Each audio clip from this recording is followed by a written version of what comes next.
жазында анан күзүндө оорулар козголот дейт. Ошол сыяктуу эле жин дагы козголобу адамдын эгер ичинде болгон болсо?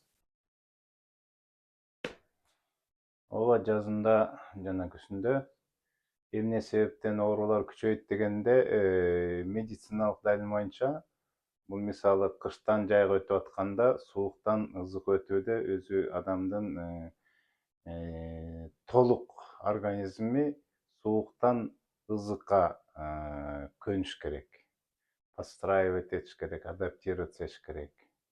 Ал эми мынакей биз ызыктан азыр суук өтүп атабыз, ушул учурда да биз айтабыз этият болгула. Эмнеге дегенде, мынакей суукка биздин организм күрөшүп, ошону менен көнүп, ошол жака алек болуп атканда иммунитеттер түшөт. Ошол убакта анан жанагындай оңой эле жугуп калганда ошодон да жанагындай вирустар, иммунитет түшкөндө анан ошол бойдо пайда болот, оорулар пайда болот деп айтылат. Эми ошол эле учурда өтө көп биз да байкайбыз, баягы илешкени бар экен, кыргызчылыгы бар экен, анан кийин колдоочусу бар экен, анан ушу жасында жана күзүндө кармап турат деген дагы ушуга иммунитетке да байланышабы деп да айтып кетебиз, бирок биз аныктамасын эч ким айта албайт. Бирок ошондой учур болуп атат.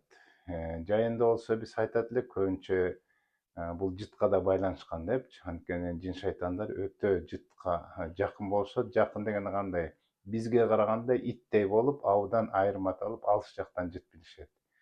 Ошол эле учурда алар жаман жыт, жакшы жыт деп айырмата албайт, а шайтандар жакшы жытка абдан таасирлүү болуп, жакшы жыттан качышат, же болбосо кос кылат.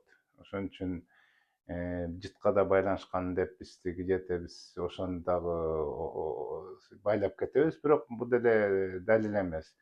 Бирок жасында жана күзүндө кос кылганда жини барлар ооруп калат деген чындык.